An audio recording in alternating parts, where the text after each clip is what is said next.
Kia ora, New Zealand. Welcome to Sweet Chain Live. My name is Matt Drake, and this is episode 44.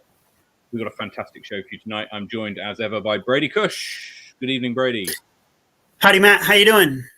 Very good, very good. I'm so excited for this weekend. It's going to be awesome. We've got all sorts of things to do between now and then. We've got some things to do this evening as well, and we've got a great show. We're going to be going through the hot scores around the country, some very hot scores going on, not least in our sanctioned leagues, as well as in the two tournaments that played out last week. We'll have the results for that. We've then got the winner of the Bros for Chains charity classic down in Christchurch. Jasper Vandemir joins us for a quick chat. He's been on before, but he joins us again. Then we're going to go through our hole-by-hole breakdown of Harcourt Park, which plays host to the Faultline Fury this weekend in Wellington, at least half of Faultline Fury. And so we'll have that. And then we'll have we'll be doing our picks for Faultline this weekend. And then where are we going to go? We're also then going to announce the starting holes. So if you want to know what hole you're going to be teeing off from, first thing on Saturday, then we shall let you know, and you'll be in that card for the first two rounds. And then we'll wrap up with Sweet Chain rankings, which has seen a bit of movement over the last week or so. Whew, packed show, Brady. Whew. Yeah, it's going to be a busy one. Oh, and for those like listening and watching, it's Bros for Change with a G, change, not chains, as in ding ding, the things you hit when you make a putt. My apologies. I thought that was what it was called. My bad. Do you want to take us through the South? Yeah, let's go to the hot stores. Headed down south, we'll start in Invercargill.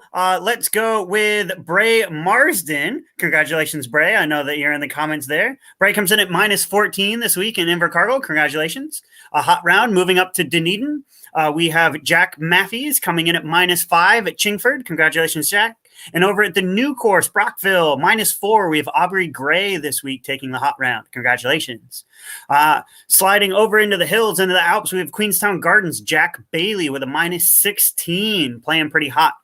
Out at the Gardens, sliding out to Tucker's, it's the one and only Ryan Cambridge coming in at 11 down at Tucker's. So he's mutilating out of Queenstown. We'll have to come back to the Wanaka scores. Moving up to Christchurch, we have Jelly Park and the new course record. Congratulations to Willie Taratna. With an ace, goes 17 down at Jelly Park. Congratulations, Willie, on the hot score this week. Out to Brooker, we have Paul Wads coming in at -2. And then Queen's Park, we have Dylan once again coming in with a hot round at -7. Matt, take us through the North Island. So starting in the capital, Simon Fogarty hits a 6 under at Berhampore Hills. Fantastic score around the regular tees at Berhampore. At Hikoikoi, it's Katini Volley for the second week in a row, hitting -2.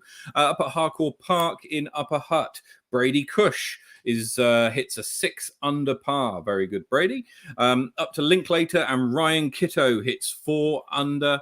And at Spa Park, it's Sean Ashford with a +1.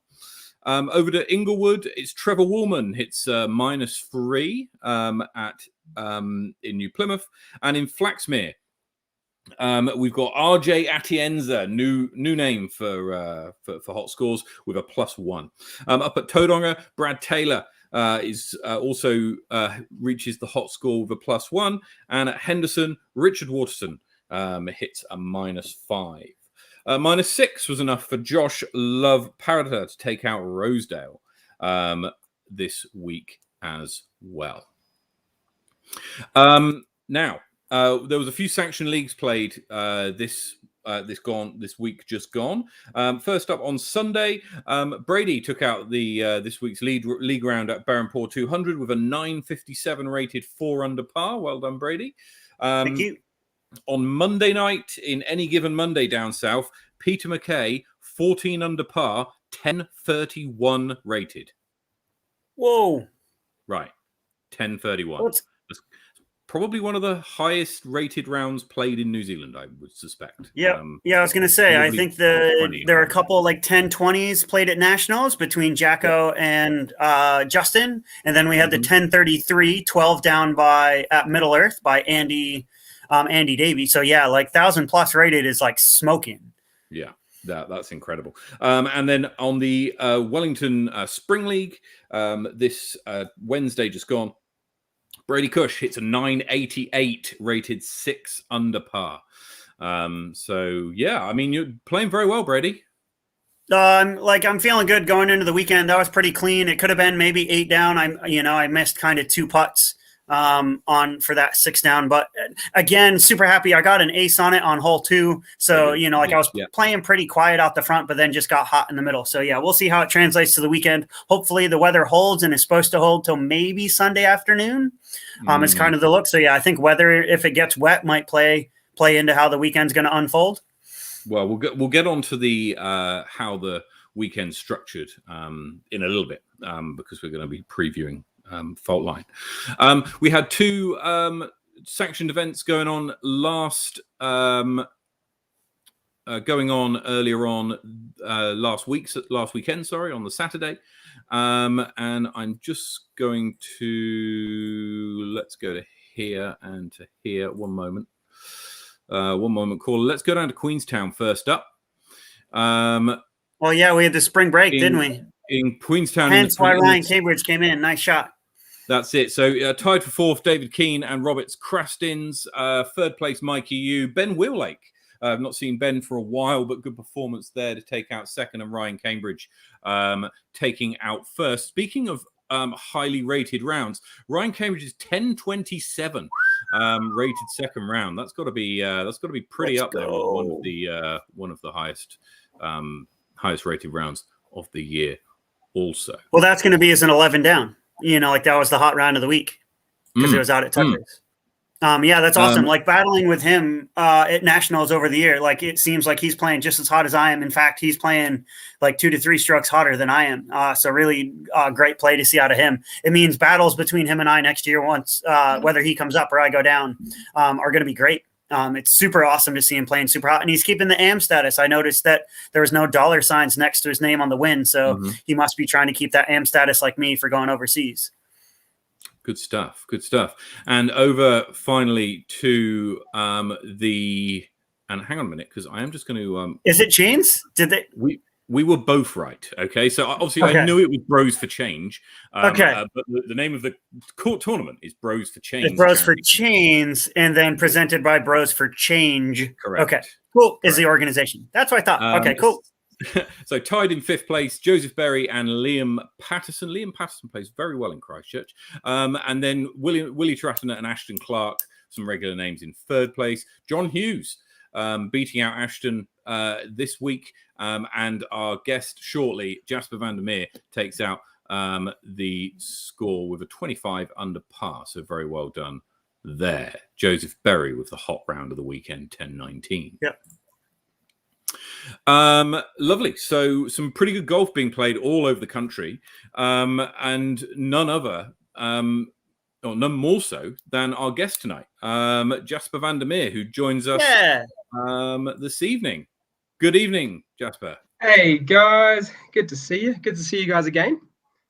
It's good to see you too. Now, you were last on episode 36, I think it was. So if you missed Jasper's first interview that we did with him following the charge, then you will you can go back and watch the watch or listen to the episodes. They're all on YouTube and on Spotify, so you can go back and listen to at your leisure. What's been happening since then, apart from winning tournaments? Oh, not too much. I've been busy. I wish I could always make more tournaments, but I'm very busy. But I managed to make it to Bros for Chains, which was a really cool tournament, honestly. Well run. Keith came down from RPM, which is great, and Dave Rose and Jay Pookie ran an awesome tournament. We had a hungy. They had an awesome prize. What do they call it? Just bags. What do they call them? I can't even think of the name. Just the starter packs. Oh no, not starter. The player packs. There you go. Words. That's the one. Really cool player picks. With a disc with a bigger figure, which is really cool. Epic. I like prizes. Yeah, and it was on my home course, Brooker.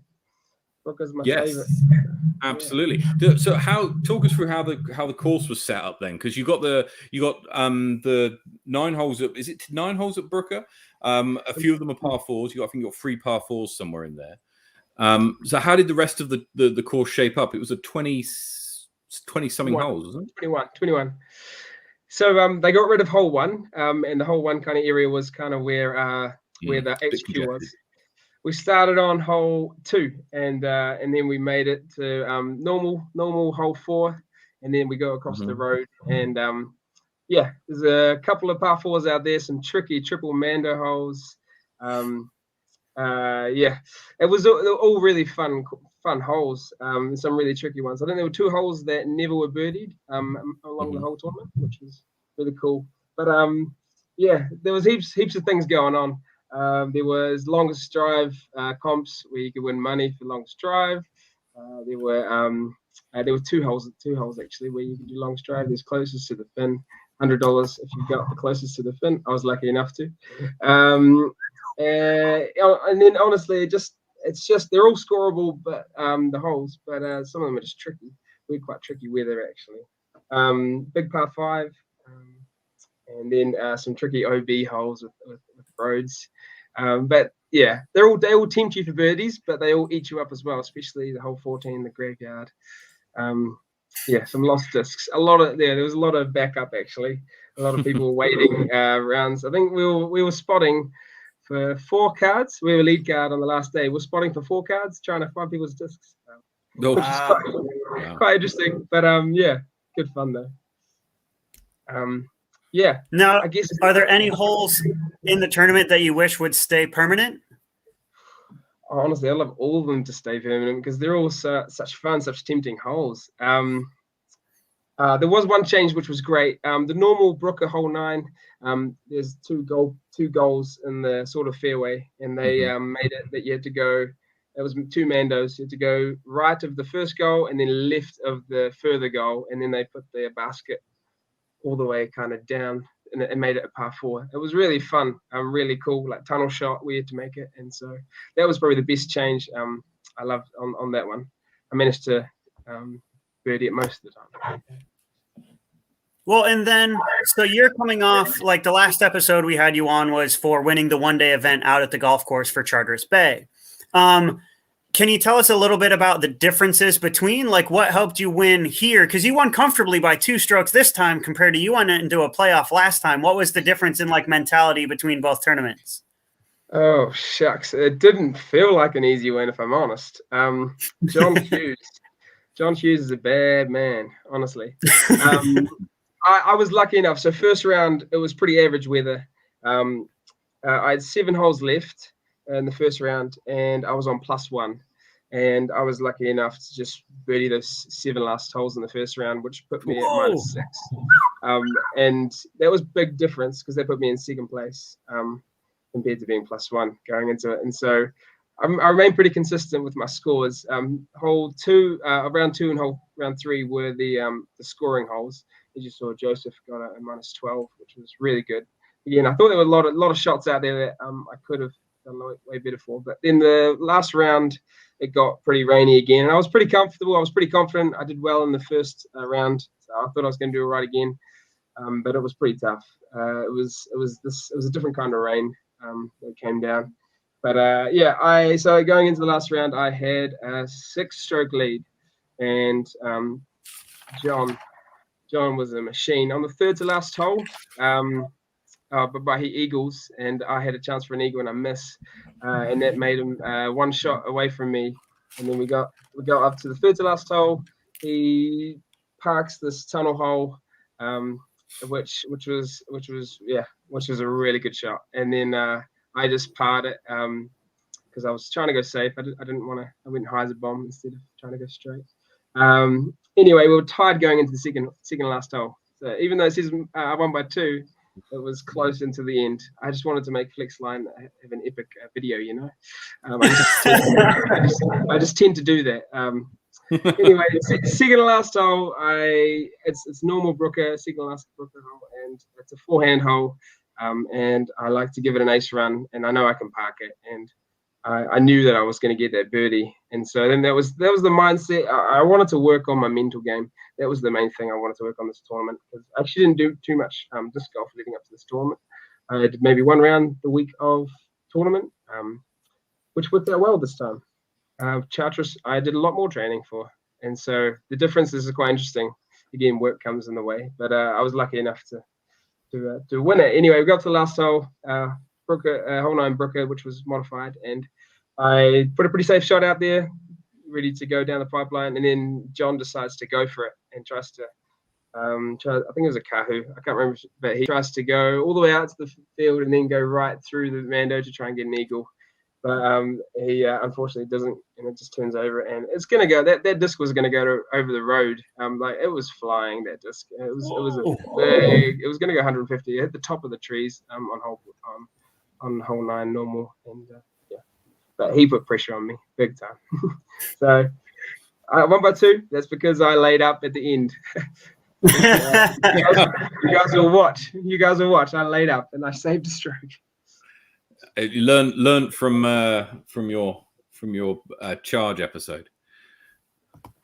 Yeah, what's behind the kitten? It's a craft beer. There you go, Morgan. Morgan wanted to see that. Yeah, that was me. I learned a lot. Mental game. I knew I had the hole to win it. That was the second last hole. Well, and then because I was watching coverage over the weekend, and of all the players, you stayed really solid, like round to round to round. Like you didn't vary too much. Everyone else kind of went up and down in the conditions. Like, what is your secret to playing consistently in variable conditions? Such a good question. Honestly, I'm figuring it out as well. It was, I guess, knowing from the first round -6. Okay, that was a tough round with the weather. I managed to get -6. So I think I knew it was going to get scoreable. But yeah, I think I had a lot of various stuff. I had forehand holes and backhand holes. I think I like being consistent because I can do both. I think that really helps me the most, probably how I've got both arms, both throws. But yeah, consistency is important for me, and so that got me over the line, I think. Yeah, so you totally did it. Congratulations, Jasper. Like, the win is awesome. And to see you go from, I battled with you last year in the fling, like, and making it on coverage with you was awesome. And then to see you come out shooting this year, like winning the 1 day in the charge and then winning the 1 day, or the 2 day rather, for Bros for Change. It'll be interesting, like, can we take this win outside of Ototahi or not? Like, can we start winning outside the city is next, right? Like, what's next after 2 wins? Exactly. Yeah, win outside of Christchurch is the ideal thing to do. I've only won in Christchurch. Beat some of the other people that are around New Zealand. That's probably the best thing, because I guess I've played in tournaments where I've versed them and I haven't played as well. And so yeah, can't wait. Just want to play them more. Try and get better. I heard that Nationals is going to be pretty hot next year. Maybe that's a trip that you can make. Oh, I would love that. Again. Try and make it less windy. I'm definitely coming. We had perfect weather for last year's Middle Earth. Perfect weather. We did. Terrible. Yeah. No, I'm definitely eyeing up Nationals. I think it'll be great. I think match myself. Hopefully the big names can come. Simon and Jacko. It'd be cool. Yeah, well, Auckland supposedly opens up here in a couple weeks, so it should be all hands on deck when it comes to the big guns coming to the little city, as it were, the little capital. But no, Jasper, you've been on the show before, so the next segment that we're about to go into. So it's the Sweet Chain Safari. It's the kind of quick fire sessions. We have the family friendly front 9, which is just kind of your generic questions, and then we have the not so friendly back 9, which is a little bit of this or that, kind of think quick and hopefully stump you a little bit, but we'll find out. So Matt, do you want to take us through that front 9? Absolutely. So Jasper, what's your name? Jasper. Where were you born? I I should know this really. Zoetermeer. Zoetermeer in the Netherlands. Yep. Excellent. Where do you live now? Otatahi, Christchurch. What's your PDGA number?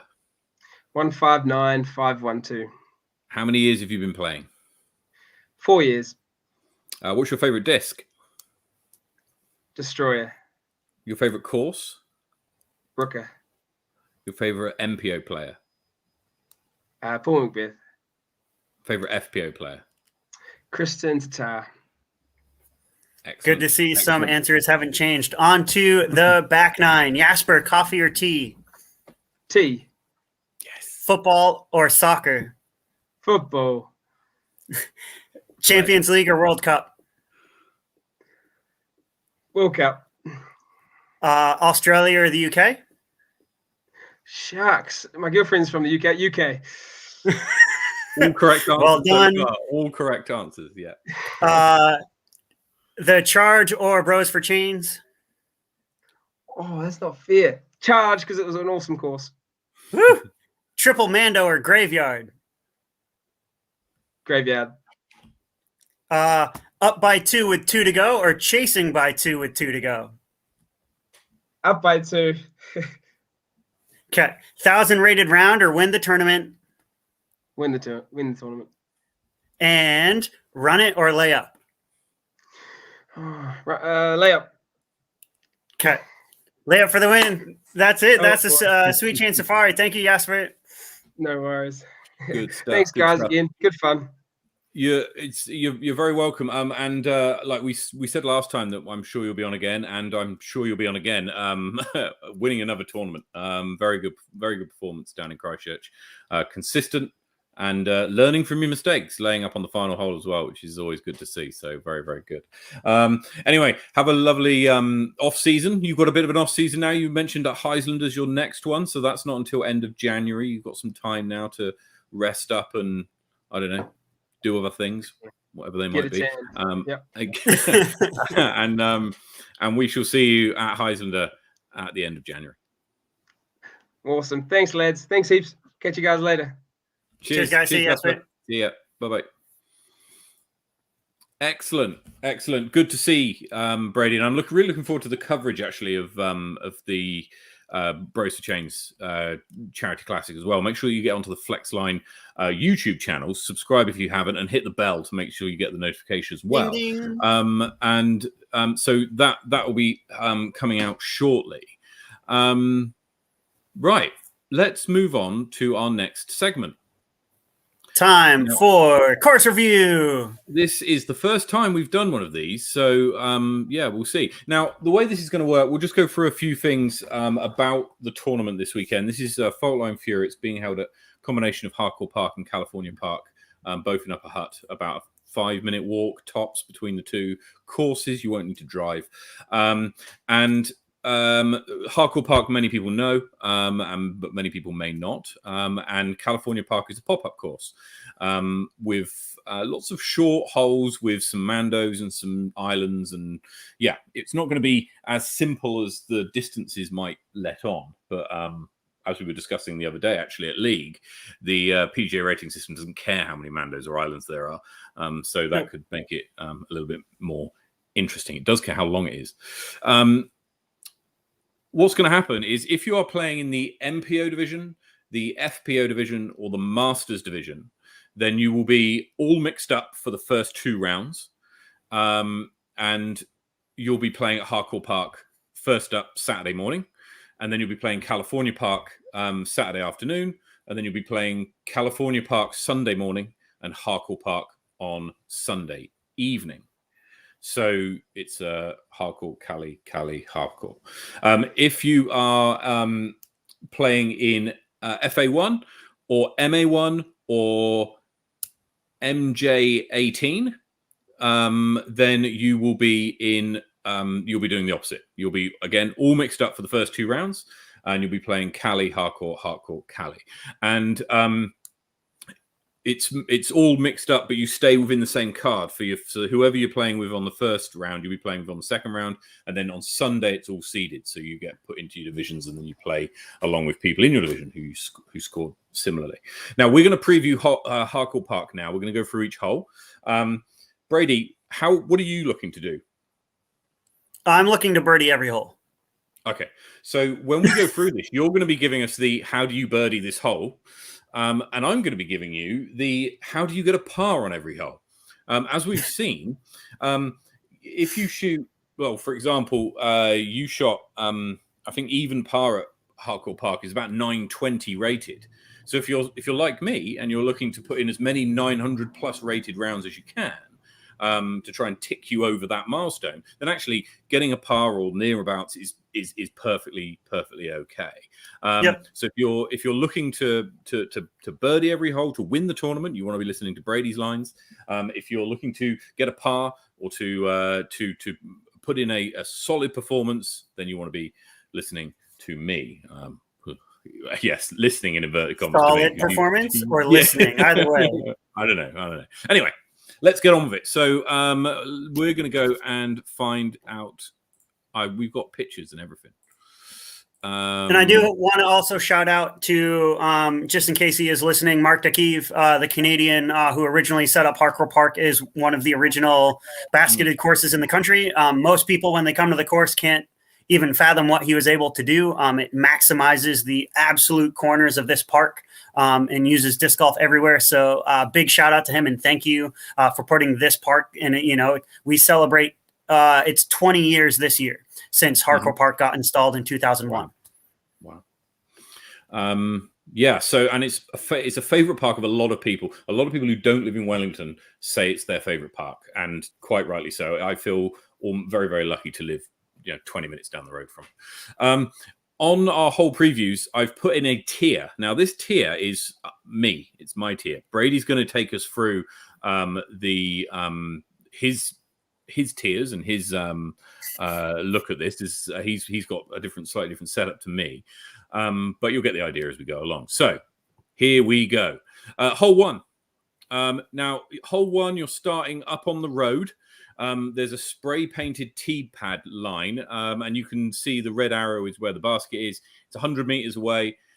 This is a tier 3. So tier 1 is the must-gets, or you should be looking to get a birdie. Tier 4 is the take a par and leave it alone. Brady, what are you doing on this hole? For me, there's two play. The super aggressive play, which I don't like, is you can take like a fairway, like a Firebird or a Raptor, and you can take a hyzer up over those trees. So you're kind of aiming up above the trees that are this side of the car park and letting it crash down through the trees that's protecting the basket. I personally like to take I'm just flipping up an MD or an FD, depending on the wind, because normally you're basically just staring down the barrel of a headwind on this tee pad. And like with you being at elevation, it's kind of just a little hyzer flip down the gap, trying to make it inside the circle for the birdie. Yeah, I'm doing something very similar, but probably not throwing it as far. So what I'm doing here is I'm grabbing a musket or a Grace, speed 10 or 11, with a bit of understability to begin with, bit of turn, but then a reliable finish. And I'm looking to put it in any of that green space that's just to the left and underneath that arrow. I'll probably end up on the edge of circle 2, and that's fine because I can lay up and take a tap-in par. That's how I'm doing this hole. If I'm going to try and birdie this hole, I'm trying to do exactly what you do, but it's a really tough thing. And if I try and overpower what I would do, then I'm likely to turn the disc over and end up in all sorts of problems on the right hand side there of the green across the road. Yeah, I'm honestly, for me, like for us big arm players, like we're trying not to throw out of bounds. The basket is only about 4 meters inbounds. Like full tar seal behind the basket is OB. So the idea of if I threw anything faster than like a speed 6, speed 7, speed 8, maybe, I'd probably go out of bounds. Or otherwise, you'd like be taking that big spike hyzer. But the problem is that car park is out of bounds and that road and beyond past the basket. So I have to be very careful about, oh, sweet, like I have an ace run. Ace run is typically going to leave you out of bounds for a tap-in par or maybe even a bogey, and you can't really afford bogeys on this course. No, you're absolutely right. So, good stuff. Right, now, hole number 2. Hole 2. Here it is, hole 2. This is the hole you aced on Wednesday night. Yes. What did you do? So again, very similar. So I'm taking that. I aced it with an MD3, one of the brand new Italian blend MD3s. Don't get me started on this. Yeah. No, carry on. For another time. I'm just playing pretty much a straight shot. So like for me, it's a like stable to slightly overstable mid. I'm throwing it nice and flat just to the right of that arrow. There's a little guardian tree that's pin high. I'm basically aiming right at that guardian tree and then just letting the disc do the work and letting it kind of settle in under the basket. Again, this basket you don't want to run long on. If you run long about 3 meters past the basket, you're not OB, but you're in jail and really thick like scrubs and brush. So the idea of I'm trying to run it, I released it a little bit high. There was quite a bit of crosswind, so it actually came in over the guardian tree and like it was an air shot for the ace. Normally, I'm just trying to play like throw it to circle's edge, let it slide up inside the circle for an easy birdie. Yeah. For me, I'm looking to get as close as I can, and you can see the tree on the left hand side of the fairway there. I want to be in front of that tree, but I also want to be right of the hole, ideally. Right? If I'm gonna miss, I'd rather turn something over and end up in the open on the right hand side than to miss with too much hyzer and end up having to take that tree that's guarding the basket. It's quite chunky, and you need to respect it, because if you try and cut too much off of that on your approach, then it'll get you. So if I'm going to miss this, I'm going to miss with a turnover. Otherwise, I mean, I got the distance to be able to get to this with a driver. Again, I don't throw anything more than a speed 11, so that's going to something like a Grace that's got a little bit of turn to it first before it then skips in is how I'm taking this. And if I can get it close, then who knows? It's tier 2 because there's an outside chance that I could get it right and it could skip in to somewhere around the circle or inside. Hole 3. Now, hole 3, you can't see the basket on hole 3. This is but where the arrow is roughly where it is. It's on a mound as you go round the corner. Me personally, I'm taking quite an overstable driver, and I'm trying to get it as close to that tree line on a hyzer as I possibly can, with enough push to get it as far up the fairway. And from there, I'll play a sidearm layup shot to the basket that's on a hill. I'd rather not be putting downhill because that's just a preference. I prefer to putt uphill, and that's how I'm going to take my free.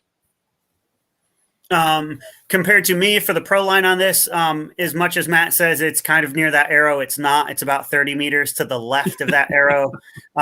So again, I'm taking an MD3 or a mutant, depending on like what the wind situation is. And you can see where that sun flare is. That's my gap. So I'm taking a super high spike hyzer.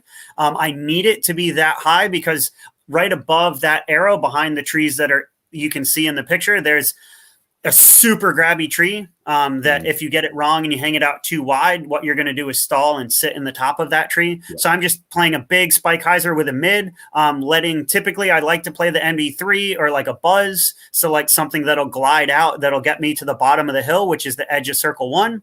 And then it's a real easy kind of like stepper, jump putt, like little run with a backstop because it's on the hill running for the birdie. This is a bonus birdie. As long as I make it up over the trees and around the corner with an open look, I'm happy. And, like if I get that open look and get a chance at birdie, that's great. But honestly, it's a bonus birdie. If I walk away with par, I'm totally happy. Yeah. Same here. I've put it in as tier 3 because I've birdied this a couple of times, but it's with a sidearm throw in from circle 4. So it doesn't, that's what's happening there. Now, hole 3 onto hole 4. Personally, I find this to be one of the hardest holes on the course. I don't have the distance to get it to where that arrow is. That arrow is on the top of a brow of a hill. So what you can't see perhaps from this picture is that the hill, the hill disappears pretty quick after the basket.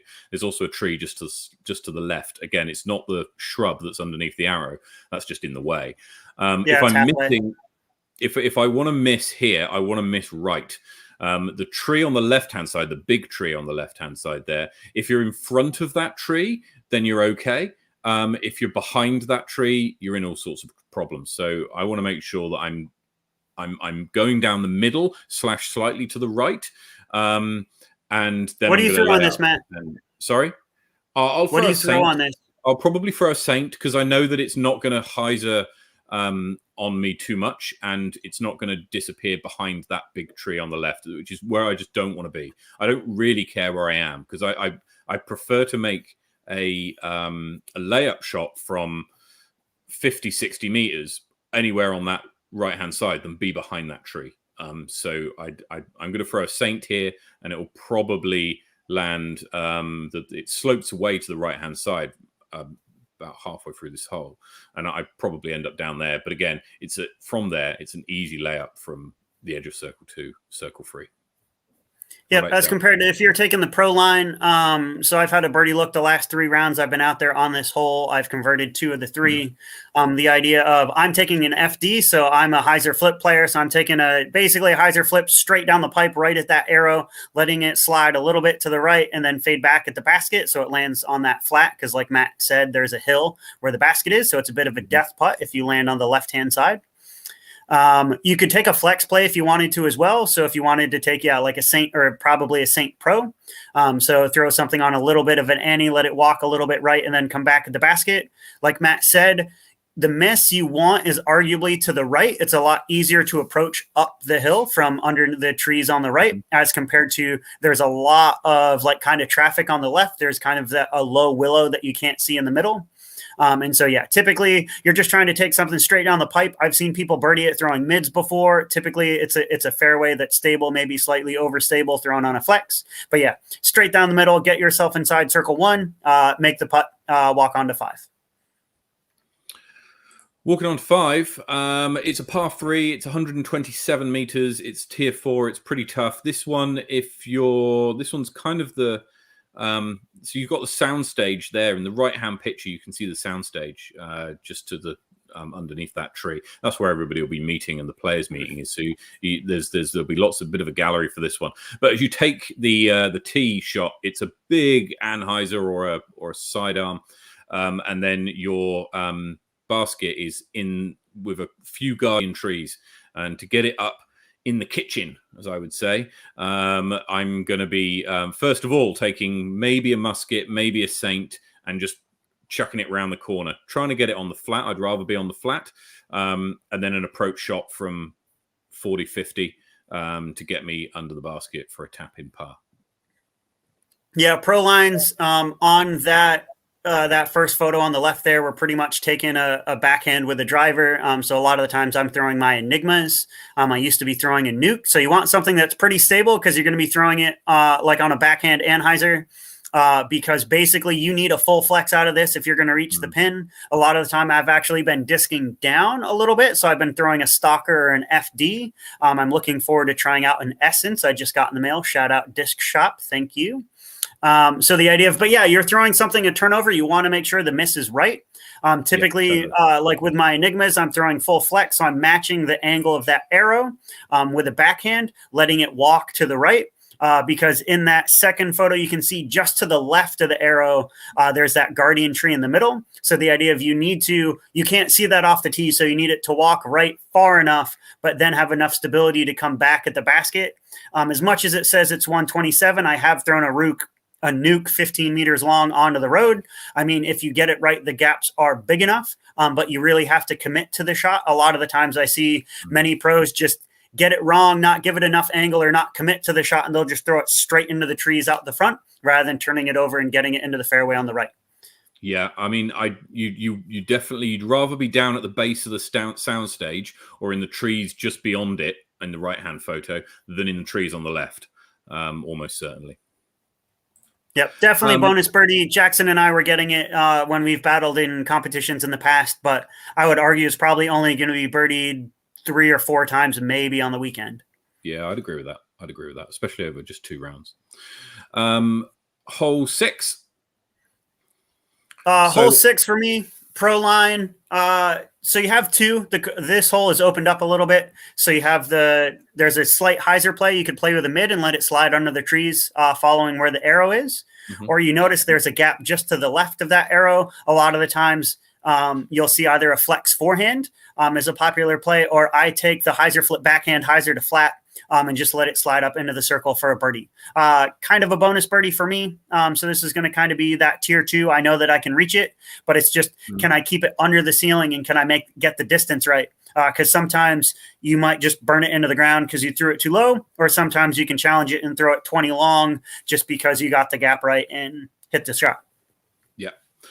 For me, I'm looking to get it past this first tree on the left, just to the left of the arrow. That you can see the big tree there.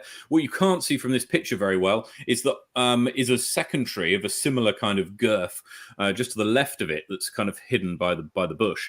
So if you can get it past those trees, then you're pretty in the open, and the upshot from there shouldn't be too much of an issue, either with a sidearm, or you can try and force a backhand through. You could even slide it along its back. It's pretty. There's not much grass around that area, and slide him up to the pin for a free.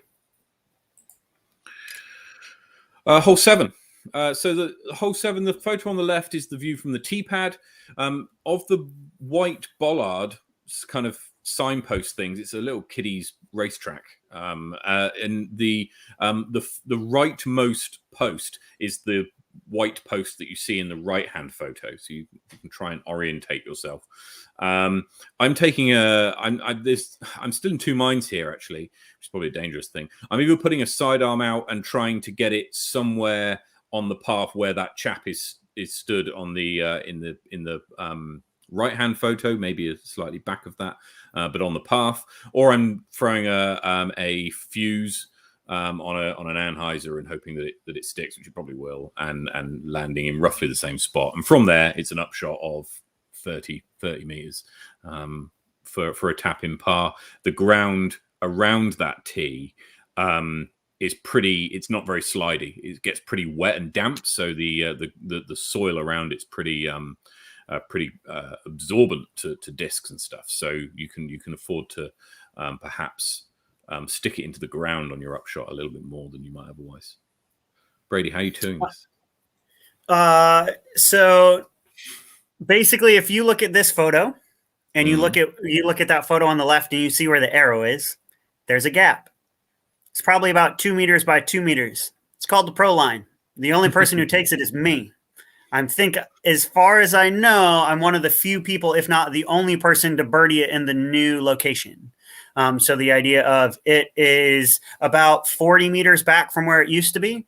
And the only way to reach it I have found is with either A, a throw-in, or B, it's the backhand. So basically, I'm taking a backhand. Again, I'm a hyzer flip player, so I'm taking my Enigma and just flipping it through the gap. So I want it to come in flat out of my hand and come in flat through that gap, because basically what that means in the middle of the fairway, it's going to, 1, give me enough height and forward momentum to stay through the window, and then to kind of, it'll walk a little bit to the right and then slide under the basket. So I'm probably looking to land in circle 2, circle 3, slide up into circle 2, circle 1, and then just make a circle 1 putt, edge of circle 1 putt probably.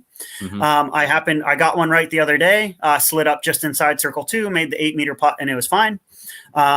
Honestly, I will be playing this for par on the weekend, only if I have to play aggressive and need to pick up shots down the stretch while I be taking the pro line. The gap and the bushes are a lot smaller than it used to be. So it used to be kind of 3 meters tall by 2 meters wide. Now it's only 2 by 2, so it's a lot tighter gap to hit. So yeah, typically I'm going to be taking a backhand down the road, as you can see, although I'm trying to get a little bit farther than Matt. So I'm trying to get up to the edge of circle 3 for that kind of 20 to 30 meter run. There's a good backstop and wall behind the basket. So the idea of typically you can run the birdie from there. But yeah, it's going to, if you want to play aggressive, it's the backhand. And then potentially that'll give you an edge of circle 1 look. Yeah, I think there's been a fair few people who have birdied it. Chris Woodhouse mentions he's birdied it. I think I have one, but it's really from a throw-in, right? I don't think there's too many people making a circle one putt for the bird on hole 7. Hole 8. Okay, Brady, take us through this one. You probably won't have the sun glare of the right hand photo when you do it, but as you can see, the tree that is on the very far right of the left-hand photo that's kind of propped up by bits of wood is the one that you see in the foreground of the right-hand photo. So you can see how it kind of curves around. How are you tackling this? So unfortunately, there's probably going to be very few. This is definitely a bonus birdie on the weekend. Normally it is a skip shot. So you're taking something such as a Firebird or a Raptor, potentially something faster. I have some overstable DDXs. I know people who've thrown PD3s. Or a Kotari. So the idea of, you can see right in the center of that left-hand photo, there's that beautiful gap straight off the tee pad. You're just trying to throw something on a slight hyzer. Again, you need the distance. So like a speed 9 or greater to make the distance of the pin. And basically you're just, if you throw it on hyzer, catch edge, you're going to skip all the way around into the basket. It's only, as it says, 98 meters. I have seen some people been hyzer flipping kind of towards that red arrow on the skinny gap. But typically, it's going to be a hyzer down the middle with the skip. The grass is long this weekend, which means the skip shot's kind of taken out. So it's going to be a bonus birdie, probably from circle 2, if you get the look. Yeah. How about you, Matt? How are you playing for par? Yeah, well, I just say all these photos were taken yesterday or today. So the conditions that you see the park in are pretty much what it's going to be like on Saturday. Maybe not Sunday with all the rain with you, but on Saturday certainly. What I'm doing is I'm looking at that gap straight down the middle to the left of that big tree, and basically I want to be as far pretty much straight as I can get. If I can get a skip that will take me slightly left, then great. But I'd rather be out as far down the fairway as I can be, to then either backhand or sidearm layup from there should be pretty easy from 30 meters. There is a guardian tree. You have to respect it. You can't bite too much off that corner. Else you end up with a very tricky putting position. It's a big tree, but there's a bush that's behind it that kind of sprays out to the sides on both sides, which can make putting a little bit tricky if you get into the wrong spot. Hole 9, let's go. Don't screw it up.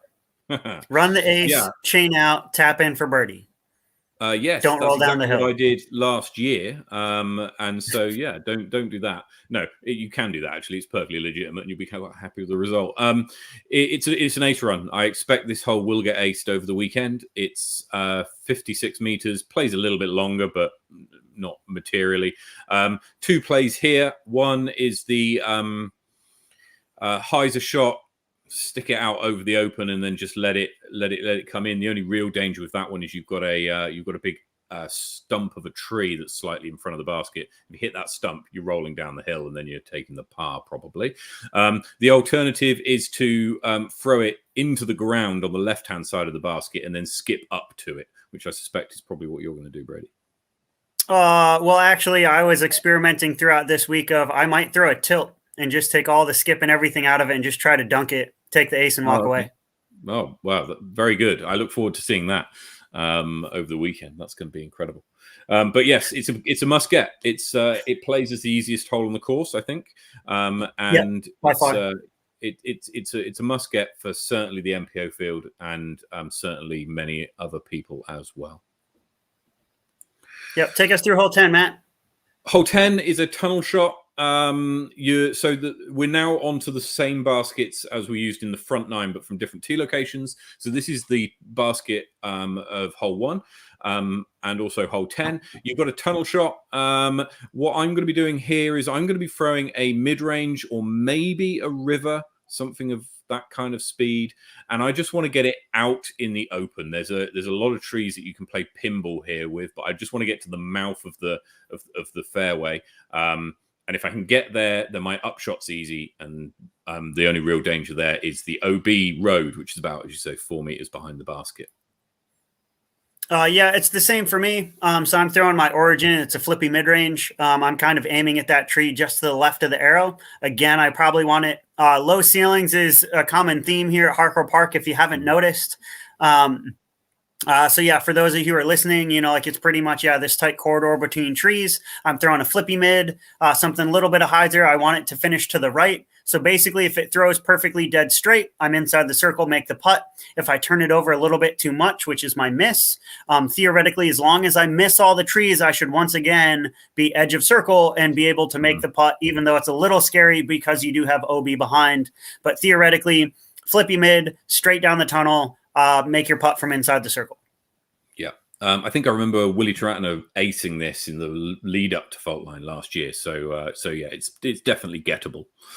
Willie, you keep your aces down in Christchurch. None allowed this weekend.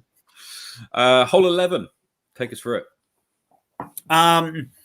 For me, so there are kind of two plays at this for the open division. One of them is a really big forehand. You're throwing straight down the pipe. So that arrow is in front of basically the one kind of guardian tree in the middle of the fairway. There are baskets also guarding. So this is that same hole 2 basket. So you can take the forehand straight down the middle, let it hyzer into the bushes, give yourself a putt, hopefully. I take it the other way. So I'm throwing a tactic. So I'm throwing a speed 4 putter. I'm throwing it on a pretty powerful anhyzer, kind of full send, letting it flex out into the fairway to the right, into the open, because that's where I want my miss. And then typically I've thrown it because we're at such a height, it'll stall out and fall back towards the basket. Normally I'm inside the circle, pretty much inside the bullseye most of the time. So it should be a guaranteed birdie, but if the wind is up, it's really hard to kind of gauge getting the angles right. How about you, Matt? How are you taking it? I'm doing it exactly the same, but instead of throwing a speed 4, I'm throwing a speed 10, and I'm just trying to make sure I'm going with my musket off this hole. And okay. I'm as you're right, you're absolutely right. The miss is to the right. So if you're gonna miss this, you'd rather it just it doesn't come back is what you'd prefer than it hyzes out too early. Because again, if you get stuck behind that tree that's in front of us, there's 2 trees. There's that one you can see and the guardian one next to the basket, and being behind there makes it difficult to get into the circle for a tap in pass, certainly, and you'd rather leave yourself with less to do. So I'm gonna take a musket. I know it's going to come back, but I also know that if I put enough angle on it, then it'll keep the angle for enough of its flight to clear that first tree, and as long as it does that, I'm happy. On to hole 12. On to hole 12. So this is the same as basket 3, or shooting for basket 3. So this is the but this time you're down you're down the hill slightly. The basket's on an elevation in compared to the tee pad. And what I'm doing here is I'm taking a river or a fuse, and I'm putting a big anhyzer. But I want something that's going to flatten out at the end. I don't want it to hold that anhyzer line. It needs to straighten out and flatten. But I'm just trying to put a big anhyzer, probably as close to that tree line as I can get away with, and hope it holds and then flattens out at the end. And I want to be on the hill, bottom of the hill, something like that. There's a big bush that's basically behind that arrow. If you get stuck too much to the right-hand side of that arrow behind that bush, it can be really tricky to get round it and through it because the branches are just horrendous. So the miss here is that it hyzes out rather than it holds the angle. So for me, I'm throwing probably a river, because if I put it too high and it stalls, then I know it's going to come back, and it's unlikely to hold all the way around. It's going to have a tickle of a finish, and that's what I'd like to do. Stick it on the hill or the bottom of the hill, and then you've got a birdie putt. But again, if I fall short, I can lay up for hopefully a tap in, or at least a short putt. Yeah, the open division, we're attacking this hole. It's very aceable for us. I've seen Andy Davey ace it before with a forehand Kahu. So the idea, like Matt, you're aiming out left, letting it crash into the hill. I myself, I play it with my origin. Once again, I'm taking a flippy mid at it. I'm throwing it hard and flat, and then just letting it flip up at the basket. I had an ace run this past weekend at League. I missed it by about a meter left. Because the basket is kind of well protected behind that bush. So I want to make sure that I'm about pin high, so I'm even on the hill. So I have a nice, easy inside the circle putt for birdie. If I'm not inside the circle, I'm probably not feeling too well. This is kind of like hole 2. You probably won't get it every round, but it is definitely a very gettable birdie. On to hole 13. Hole 13. Speaking of gettable holes. Speaking of gettable holes, indeed. This is the second easiest hole in the course. It's 70 meters straight at it. Only real danger here is the hill that disappears pretty quick after the basket. But if it's me, I'm taking my trust and I'm hanging it out over the hill that's disappearing on the right hand side and letting it crash down. Last few times I've attacked this, we've had quite a brisk northerly, which has made the trust more overstable, and I've ended up being circle's edge to the left. So I'll need to compensate for that if we find a similar kind of wind, or perhaps stick it a little bit further out to the right off my tee shot. I'm looking to birdie this. Many people will be looking to birdie this. It's gettable for a lot of the field in terms of distance. Yeah. Anything else? No, I agree with the same. A lot of the times for me, I'm just taking a backhand straight at it if the wind isn't up. So, again, I'm kind of aiming to land kind of early circle 1, letting it slide up to the basket, because I typically on this hole always go long. And if you go long and land on the hill, you're going to be rolling to the stage. So you're basically won't have a birdie. Other plays, just like you said, is the hyzer upright. I've actually, just like hole 9 for me, I've been playing around with a tilt, just trying to dunk it, let it drop right next to the basket for an easy birdie. So depending on the wind, it's either going to be straight at it or potentially a tilt shot for the tap in birdie. Hole 14. So you can see the sound stage on the right-hand side. This is the, what do you call it? I don't know what you would call this one. This is the glory kind of, you want to take this one if you can, because you're going to have a bit of a crowd, a bit of a gallery on that sound stage. And if you can put it inside the kitchen on this off the tee shot, then you'll be doing very well and giving some entertainment. For me, I'm probably throwing a Saint or maybe a musket, because my Saint's not really been fading at the end on this hole recently. And I'm trying to put it to the left of where the arrow is as a gap. And if you can hit that gap and then let the disc hit the ground and skip in, the green of this hole is pretty skippy. So if you hit it with too much force, or you come in at sort of too shallow an angle, then you are going to skip quite far, which could put you further away than otherwise you might like to be. Yeah, for us open players, it's the same thing. We're taking a mid at it. A lot of the times, actually, I think the hole is actually 92 meters. I'm taking a putter. So again, I'll take my tactic, which throws pretty straight. I'm going to throw it in that big gap on the right, just to the right of that red arrow, and just kind of let it go straight through the gap and kind of softly fade at the basket. Depending on if we have a big tailwind, I might shift up to the MD3. Again, just throwing it nice and straight, letting the disc do the work, slide into the basket. Typically, most open players should be having a look, so long as they make the gap, should have a look inside circle 1. I don't think you'll be getting it. If you get this every round, you'll be doing hot and you'll be playing lead card. There's the kind of the big danger here, I suppose, is the tree that's directly just to the left of that arrow. That's probably about 25 meters away from the basket, 25 meters. There's got quite low hanging branches. And so if you're going under those branches, you may not have enough speed to get you might not have enough air as such to take you into the green. So just to the right of that is where the gap is, if you want to come in with a little bit of height. Yeah, a lot of these holes, you can reach them off the tee, whether you're an amateur player or an open player. A lot of the times it's just that, one, the consistency of hitting the cap, and then two, also that scramble. So like Matt said, if you hit that tree right out the gate and you're not paying attention, it's kind of easily a 4. You could also potentially like super early release or super grip lock. And then, like if you're kind of in the bushes on some of these fairways, they're super hard to scramble out of. So making your up and down becomes really difficult.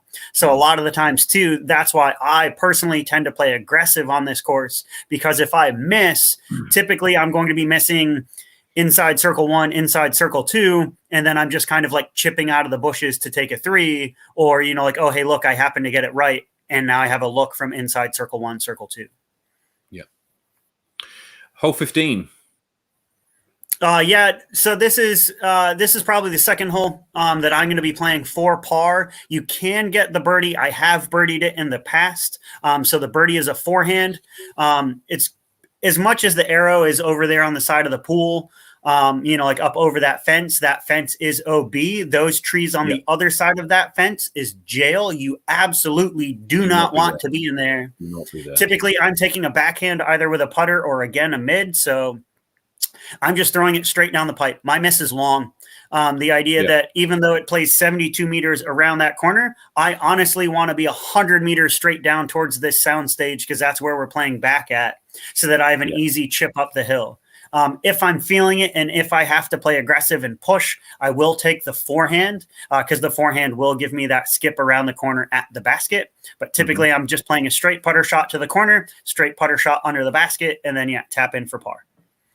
So I'm taking a sidearm here, and the reason I'm doing that is because there's this tree that's early, and you can see it's casting a shadow over the regular tee pad of 15 on the left-hand side, and that gets in the way of my backhand. I find that I've got to get down on my knees if I want to throw it underneath those branches, and I'd rather not do that. So I'm going to throw a sidearm here, but something that's going to be not too stable.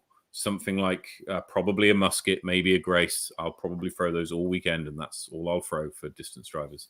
And I want it to go straight and land somewhere in the fairway past those trees. I don't want to get involved in those trees at all. And then from there, it should be, again, nice little 30-meter upshot with something stable, and then a tap in par on a very skiddy green, it must be said. Take us to 16. 16. This is roughly the view from the tee pad of 16. Sort of.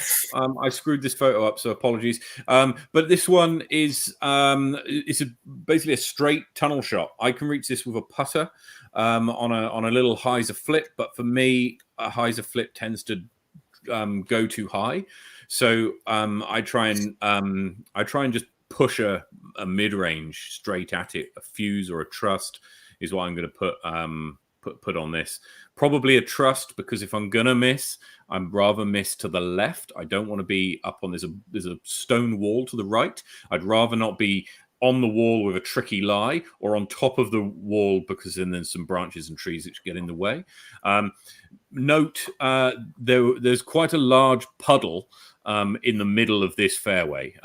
So if you fall short or you hit a branch and come down, you could be getting your feet wet.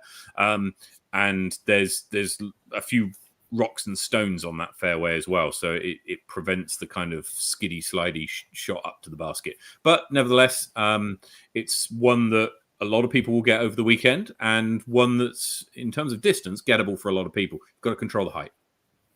Yeah, I was going to say, this is almost a must get. It is harder now that the tunnel is deeper. So the basket used to be located in that puddle. Chris Woodhouse, if you're still watching, or if anyone is watching and coming out this weekend, feel free to bring out your gumboots again and leave them next to the puddle for people in case they have to wade in. If the weather stays dry like it has been, the puddle might be gone for the weekend. But yeah, like Matt, I'm taking a mid-range. I want to make sure that I get the distance, though I'm throwing it purposely at the ground. So there's that guardian tree just to the left of where that red arrow is. I'm trying to land at the base of that and slide up under the basket. It is aceable. It's been aced once or twice. But yeah, taking a flippy mid, the miss is actually short. Because if you go too long, you're going to be in the bushes and have no look, even though you're inside the circle. So the idea of typically you're just landing it just past that puddle, land it on the wood chip, slide it to the basket, tap in your easy birdie. Just before we move on to 17, Jack Mocker brings up a good point. Can you just talk us through casual relief? Yeah. So casual relief will be in play all weekend. What casual relief means is that all bodies of water and all puddles or streams or whatever comes up on the course are going to be treated as casual. So what you do on the line of play, so you take a line directly from the basket, directly through your disc. So normally it's what your mini sits on. In this case, you're going to keep that line going back to the first point of relief on dry land. So in the case of this puddle, if you're landed directly in the puddle, you take your mark back to the edge of the puddle, and that's where you mark it. Casual relief means that you don't have, it will not cost you a stroke to do that. So you get to do that for free, but it's also the nearest point. So it's not like, oh, as far back as I want to go. It's no. As soon as it's dry, as soon as you can put your foot down, that's where it is. Also, just kind of on that relief note, casual relief means you can play from the puddle. I will clarify that. You can play from the puddle, but you cannot build your lie. So you cannot put a rock down in the puddle so that you're standing on dry land and that's where your mark is. If you're playing it, you can't build your lie. If you want dry land, take casual relief, which is free, no stroke penalty, and bring it back to the edge of dry land. But don't build it up using rocks. That's not allowed. Good stuff. Good stuff. Right. Take us through this one then. It's the hardest hole on the course, hole 17. What are you doing? Booyah. So hole 17, I've seen it birdied a couple ways. I've been trying to birdie it heaps. It's super hard over summer with all the trees in play. So typically the most consistent birdie line is the high line. So the blue arrow, as you guys can see on the screen, is the Mando. We have to play left to that, so you can't play a big hyzer. Sorry, folks. It used to be you'd play a hyzer flip down the middle. There's now a cabbage tree that perfectly blocks that window. You used to throw over it. You can't throw over it anymore. So a lot of the times I will see a forehand, so you can forehand straight down the gap just to the left of that arrow and let it skip to probably circle 2, and you can get a birdie that way. I watched typically lefties get that more often. Dave Keane is really good at that line. I watched that push hyzer. He got that last fault line. Me personally, I'm taking my Enigma or my DDX, depending on the wind, and I'm taking it up over the top. So you can see in the trees on the top, there's that little V. I'm trying to take it again, throwing on that forced Annie, similar to like we did on hole 5. Let it carve around the trees in the middle. And then I'm hopefully have got my weight right and the stability right so that it fades back at the basket once it makes it through the gap. A lot of the times my miss for me has ended up way to the right in the bushes. So typically I'm just kind of scrambling up, just like an easy chip up. But it tends to be open. All I have to do is make it out of the bush, and I can make it inside the circle for my par. So a par is great. Birdie is totally bonus, and you're making heaps of strokes on folks if you take a birdie on this hole. Yeah, you really are. So I've taken that line twice, ever, on this course. Thanks, Scott. The Brady gap. Yeah, and the Brady gap I've taken twice, ever, on this course. And I've lost discs in that tree both times. So I shan't be doing that this weekend. Word of note, if you're on this hole and you see an orange sort of tangerine colored grace in the tree or on the ground, it's mine. I'd love it back. So what I'm going to be doing here is I'm going to be throwing a pretty straight sidearm, probably just to the left of that arrow. And I'm just going to let it come down somewhere there, and then I'm going to try and make an upshot, and hopefully it will be somewhere near the basket. As Brady said, a birdie just isn't a thing for me on this hole. If I get a par, then I'm very pleased. I walk away and go, I don't have to play that again, or if I've only got to play that once. And so that's what I'm doing here. It's a devilish hole. It's not a very nice hole to play, but hey ho, about hole 17, right? Around the world, hole 17. Last but not least, 18. Hole 18. So it's the same basket as basket 9, but it's straight at it, 87 meters, placed slightly further because you've got the hill that the basket's on. I'm taking a grace and I'm throwing this full power, and if I get it into the right area, then I land pin high just to the right of the basket, about 3 or 4 meters, which is great. If I miss, because I've chosen something that's relatively stable, I'm going to hyzer out early and just be at the bottom of the hill, and then it's a chip up for par. Brady? Yeah, this is almost a must get for the Open Division. If you're not getting this, you're probably losing strokes on folks. So the idea for me, if it's calm conditions and I'm feeling good, I'm probably just going to take an MD3. So I'm going to be taking, like a pretty stable mid. I'm just going to juice it straight at the pin. I've aced it with a buzz before. If the wind's up a little bit and I'm feeling a little tired, I might take an FD again on that kind of soft hyzer. I should be in circle 1, either pin high or maybe a little low if I've thrown my MD3. And then, it should be probably a 6-7 meter, either flat or slight uphill putt for the birdie to finish my round. Excellent. And that's the holes. That's all 18 at Harcourt Park. Now, as we were saying, that's where the Open division for both the men and ladies will be playing along with the Masters on Saturday morning, and then Saturday afternoon and Sunday morning, which is going to be where everyone else will play. Right, Brady, do you want to have a look at who is on what card?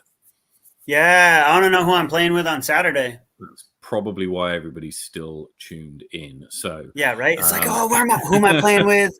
So yeah, just to recap for those of you who are still with us, or those of you who missed the beginning, we are about to read out the scorecards. Your cards you will be playing with on Saturday.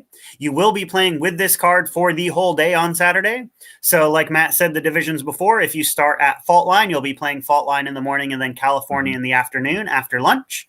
If you start in California in the morning, you'll be coming to Harcourt Park for the afternoon. So these will be your cards for the whole day, just as a heads up. And so here we go. This is for the Open ladies and Masters division.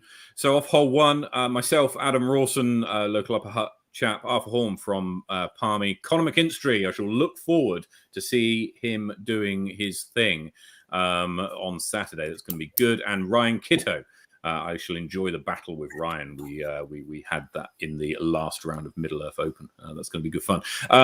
Dion, Chris Sinai, and Dave Bell, and Willie Taratner. That's going to be a pretty competitive card, I would say. Dave Bell hit a -1 at League this week. Dion's very useful around this course, and Willie Taratner is always a threat. Chris Sinai, reigning champ. Oh, totally. This is his home course. He practically lives there. What other cards jump out to you, Brady? Hole 9, Johnny Ferrari, Andy Davey. That's going to be a really good battle there. Yeah, it will be. Yeah. Kind of happy to see that. I'm interested to see also hole 15. You have Francis Orange, who's the young gun, Stan Morris, who's the old guy again, kind of like Chris. He plays that course quite a bit. You have the up and comer Ashton coming up from Christchurch. But you also have Mark Clement. He's put in some really good rounds. He's a Masters player from Masterton. So I think that could come in some hot scores there. They're going to be pushing each other the whole time. Yeah. There are your cards for the Open and Masters divisions. Heading over to the AM side, you'll be playing California Park first. This is who you're going to be playing with. So some interesting cards here as well. Good to see. I'm really interested to see the battle that's going to happen on hole 9. Starting off, right? I think you've got Ruben Cossey and Scott Woodhouse, who could both do very well this weekend, and then Kath Headley, and Amy Whitmore, who again could both do very well this weekend. So I think that there's some good battles to be had on that card. Anything else that jumps out at you there? Well, no, but I do want to kind of take a moment to kind of shout out the 2 juniors players who are coming out. So we have Yuki Shotters. So he's playing junior men, playing off of hole 7. And then I know Phil McLeod, who's on hole 8, is the dad, but his daughter, Caitlin McLeod, is playing with him on hole 8. I know that her and her 2 siblings, I believe she's one of 3. She actually was the one who got the nod to play in the tournament because only one of them could play. So I'm really happy that she got it and she'll be coming out. So I'm really looking forward to seeing how they'll play. It'll be good to have them play the easier course in California too. Absolutely, and I will say it's been great to have Caitlin along to the Ladies League as well. She's been improving every week, and as Liz mentions, there's actually 5 juniors playing this weekend. So you've got Ben Tarleton Vidler on hole 1, Yuki Shotters, who you mentioned on hole 7, Caitlin McLeod off hole on hole 8. You got Taylor Owens Rawdy, which is Dion's daughter, who is starting on hole 2, and Lachlan Fraser on hole 6. And to be honest, we won't do picks for the junior division, but that's going to be an incredibly competitive division, I fear. Can you share Phil's comment, please? Yeah, she may well outdrive you, Phil. We'll have to see. It's gonna be a good time anyway, and hopefully it'll be proud papa right there. Yeah, absolutely. I think it's going to be really good battle between particularly the two ladies in that junior division. It's going to be good to see. Okay, so there are your starting holes for Saturday, round 1 and 2. Where are we going to go next, Brady? Are we going to do? Should we do picks? Should we? Yeah. Should we? Weigh in on who we think's going to win it. Can you bring up? Do you have the event, by the way? Yeah, I do. So we can see everyone. Let's first of all, let's go to the ladies first up. Let's go to the ladies. You've got there we go. That's all the ladies there. So yeah, give us a top 3, Brady.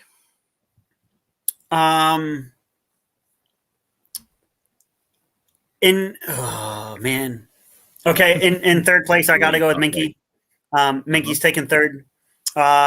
She's hungry, and it kind of all depends on what the weather is going to be like on Sunday. I know that she's going to be a little distracted because I think she's got work Sunday night.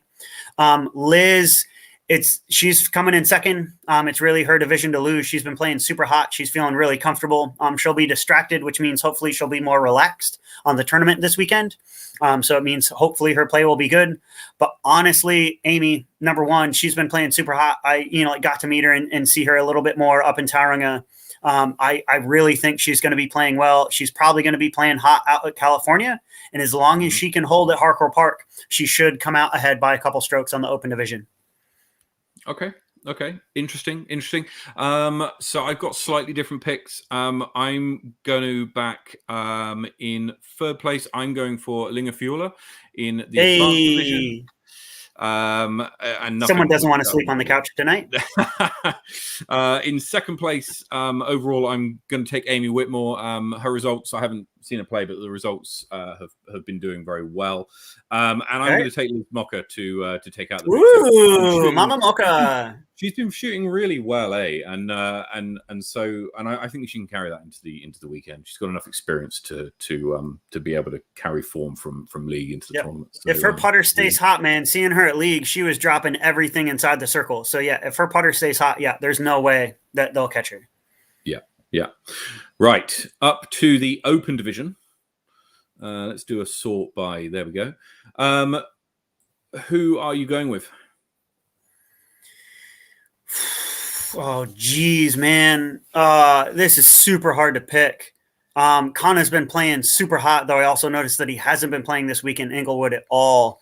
Andy Davies been kind of on a smoker. So let's go third place. I need top myself. 5, Brady. Top 5. Top 5. Okay.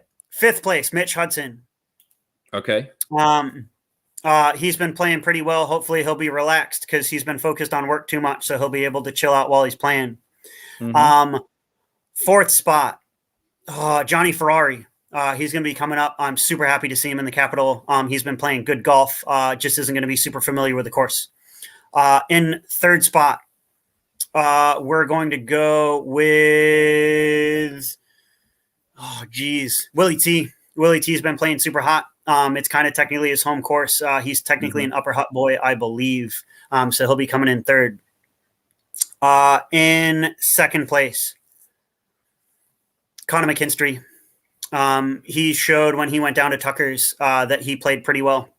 So it's good to see. I think he can come and perform pretty well. He'll be getting birdies out at California Park. So as long as he can pick up the birdies that he needs at Harcourt Park, he'll do just fine.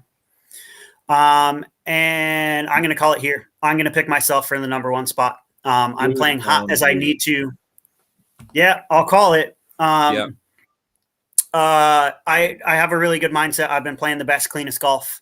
And so long as I can pick up the birdies that I need to at California Park, I think my familiarity with Harcourt Park is going to hold me through the tournament.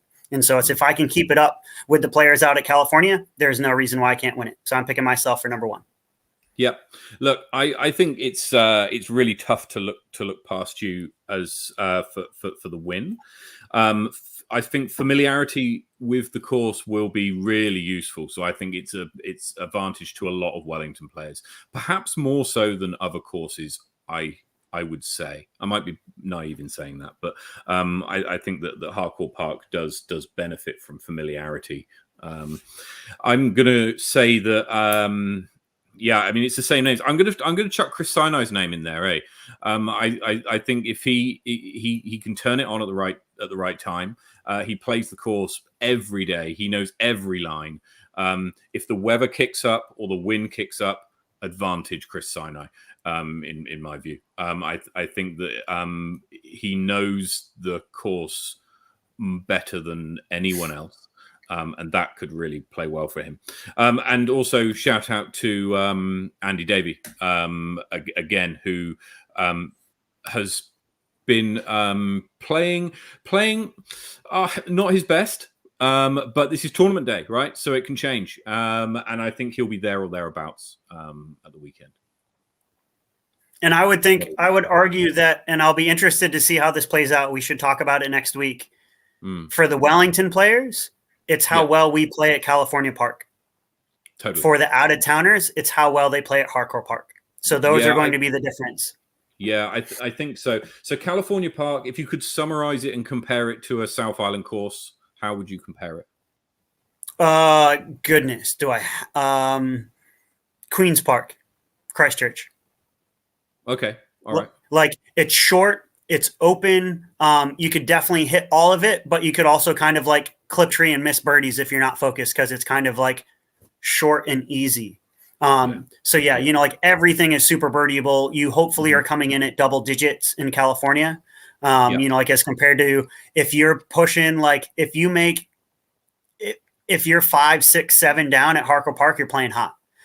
So yeah, like it's open. I put it kind of Queen's Park. Mm-hmm. Okay. Finally, I just want to do one little other competition. We had Conor McKinstry on the show last week. Yeah, last week, super hot, 11 down. We had a little side bet as to what the winning score would be. That's right. The over. That's right. So I'll tell you what. Let's do a little bit of a giveaway. If you can guess in the comments below what you think the hottest score will be, that's overall, all 4 rounds combined. So is it going to be 20 down? Is it going to be 5 down for all 4 rounds combined? 2 Callies, 2 Harcourts. And then I don't know. We'll do a giveaway. I'll give something away, and we'll do that. So have a guess. Put your comments in the one below. Okay, so let's have a think about this. If more than one person guesses the right answer, then we'll spin the wheel for those people. If nobody guesses it right, then it will be the person who guesses it close but doesn't go over.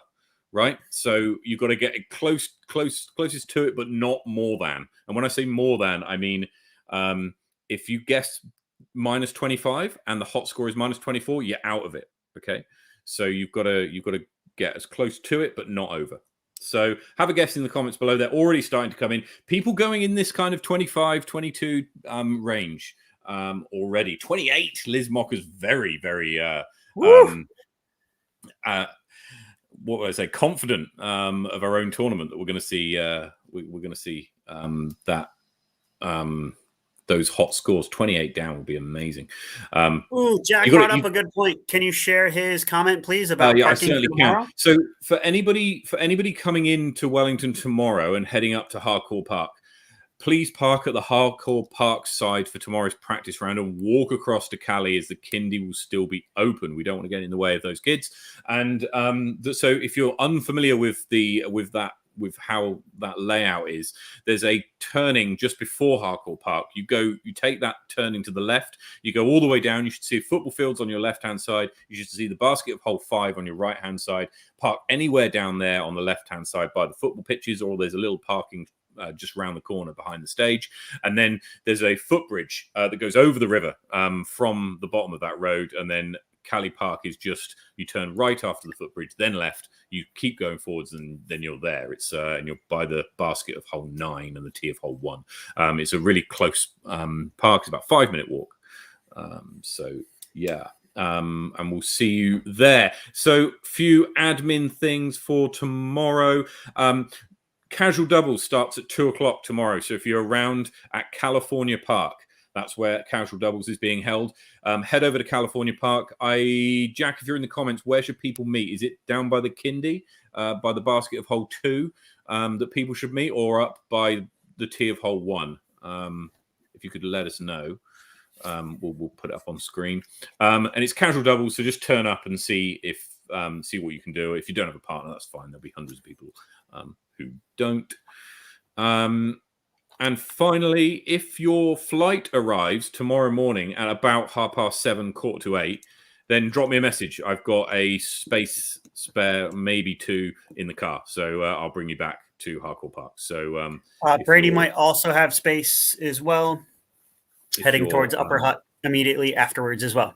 So yeah, excellent. If you're landing in the morning, let us know. Leave it in the comments. We can give you a lift. So yeah. Do we have any other events coming up after Faultline, Matt? Yeah, we do. There is match play, which is on the weekend of the 4th of December.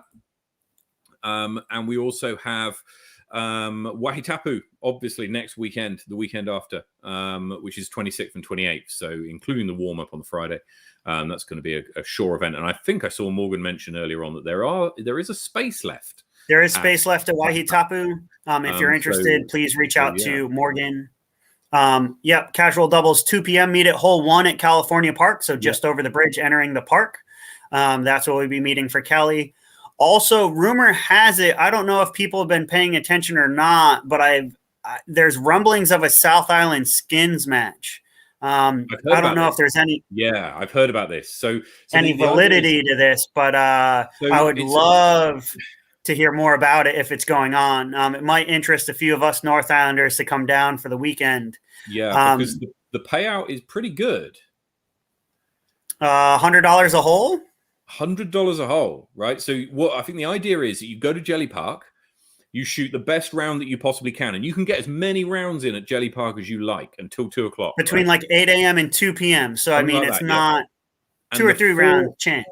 Yeah, you'll get 3 rounds in that time if you're half quick, and you're one of the top 4 hottest rounds of the day. Then you'll get to play a skins match for $100 a hole, so $1,800 potentially on the line there. And that's for being run by trip south, man. It would do. I think that's Jay Puki who's putting that on. Yeah, Bros for Change, right?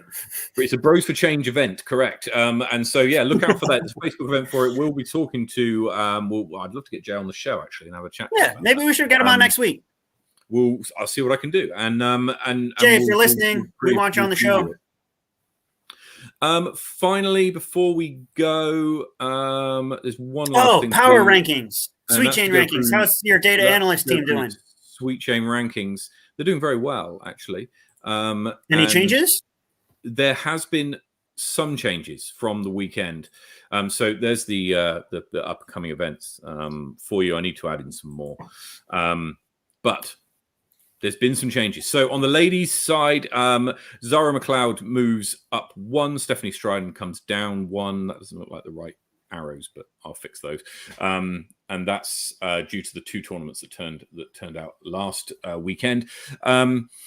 This is the over on the MPO side. Jasper Vandemir climbs up 10 places to 5th, following his win, beating out the likes of Ethan Stout, Ashton Clark, John Hughes et al. To move up 10 spots. Ryan Cambridge moves up 14 spots to 10th, following his win at Tucker Beach. David Keane re-enters the rankings. So he's up. Okay, so he's up 200. What that 200 points.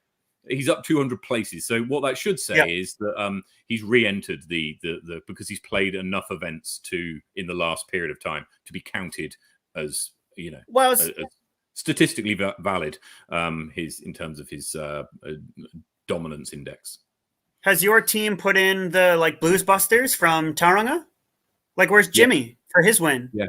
So Jimmy has moved down. He climbed up into I think 21st, and then has been pushed down since. So it's there's the recency bias. There is a bit of recency bias, as we can see. Ben Willake climbs 4 places to 15th, and Willie Taratana makes the top 20 up 9 spots.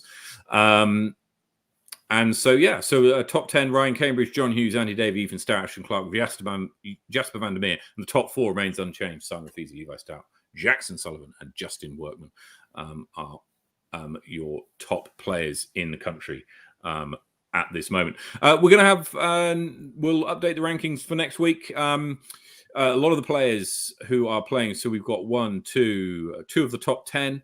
Conor McKinstry, Blair Joins, and Willie Taratana all playing this weekend, so they could make some moves. And there's a heap of people in just outside the top 20. Brady, I think you're 24th, so we'll be looking to break in to the top close. 20 next week. Yeah, I was going to say Andy Davies in top 10 as well. He could always move up with a good performance. Oh, totally. Look, it's all up for grabs this weekend. As I said, I think this is a really, really competitive tournament. There's competition in every division. And so if you're following online or you're in Wellington and you want to come along and watch, even better, then please do so. It's going to be a rip-roar of a tournament and should be very entertaining in every single division. There's battles to be had and things to be won. So, it's been a bit of a long show, so I hope you've enjoyed it. We certainly have, and we've got 2 more sleeps until Faultline Fury begins. If you're coming up for the event, or maybe you've been here, then I shall see you tomorrow. I shall be at the park all day tomorrow, and so I shall see you then, and I'll be playing doubles as well. It'd be good to meet you all, we look forward to the weekend. It's going to be a crackerjack. Brady, any final words?